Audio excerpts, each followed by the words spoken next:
Eingabe eines Hosenstücks. Um ein Hosenstück eingeben zu können, müssen im Anlagenteil zwingend 2 Schornsteine und 2 Verbindungsstücke vorhanden sein.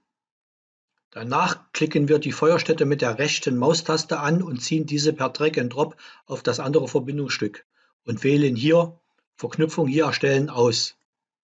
Fertig. Somit werden jetzt die Abgase der Feuerstätte über 2 Schornsteine abgeführt.